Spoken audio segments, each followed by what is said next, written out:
요즘 날씨가 많이 덥죠.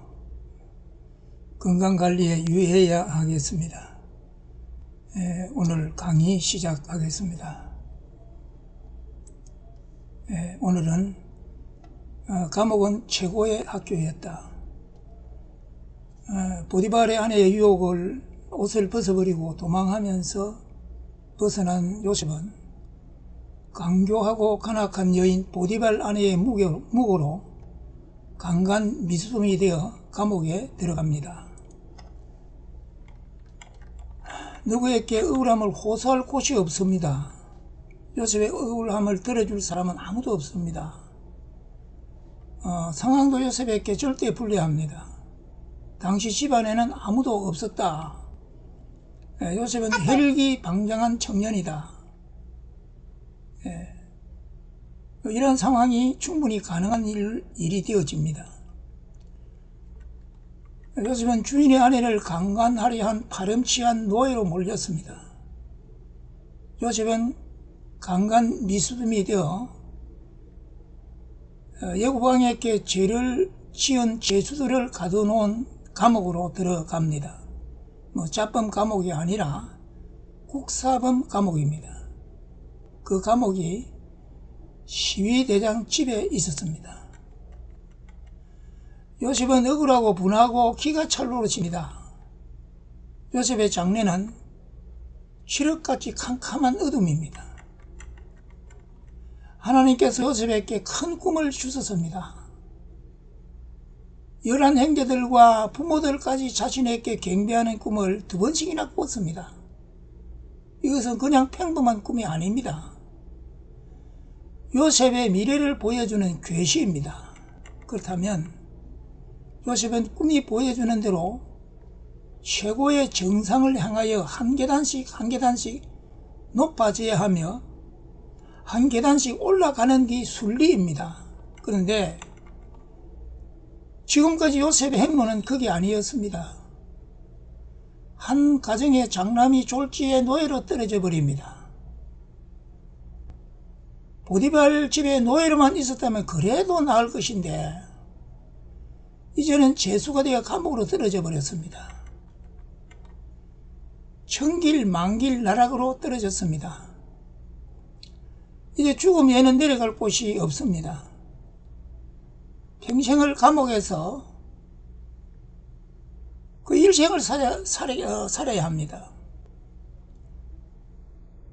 감옥을 벗어날 어떤 희망을 상상해 볼 수 없습니다. 가슴에 꼭꼭 담아두었던 꿈을 이제는 포기할 수밖에 없습니다. 그러나 요셉은 어디에서나 주어진 환경에서 최선을 다하는 긍정적인 사람이었습니다. 집에 있을 때는 형들의 부정한 그 행동에서 집안을 바로 세워보려고 노력하였습니다. 보디발 집에 노예로 있을 때는 정직하고 성실하게 자신의 일에 최선을 다하여 보디발의 신임을 받아 가정 총무의 직책까지 받았습니다. 이제 감옥에서 죄수들을 섬기는 일을 맡았습니다. 그 감옥은 짭범들을 가둬놓는 것이 아니라 왕의 죄수를 가둬놓은 곳입니다. 고위공직자들이 죄를 지어 수감된 곳입니다.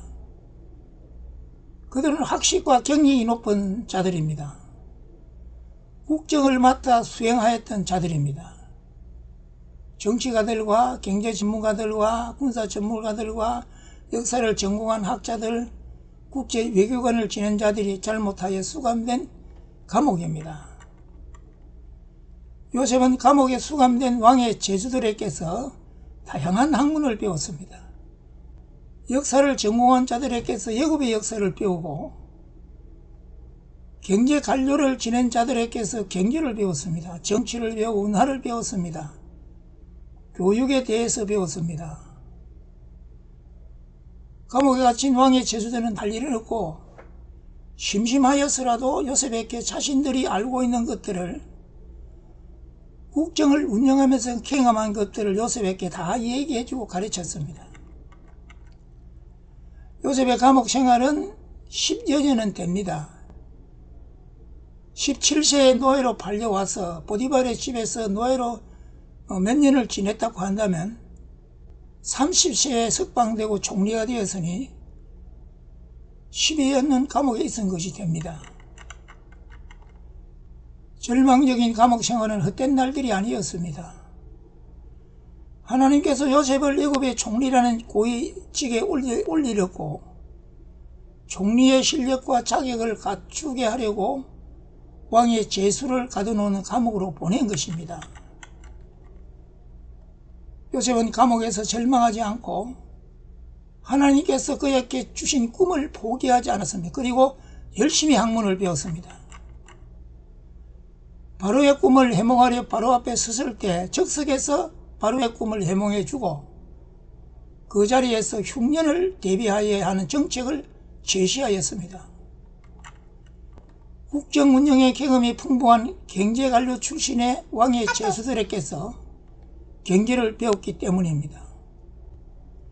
요셉은 애굽 총리의 자질과 실력을 감옥에서 배웠습니다. 그래서 그 감옥은 요셉을 총리로 만들어낸 감옥 학교였습니다. 절망에서 희망을 배우는 학교였습니다. 성도들이 세상을 살면서 어떤 때 떨어지는 10년의 나락은 저주와 징벌과 절망이 아니라 더 나은 곳으로, 더 높은 곳으로 도약할 발판이 될 수 있음을 교훈하는 귀한 말씀이 되겠습니다. 오늘은 여기까지입니다.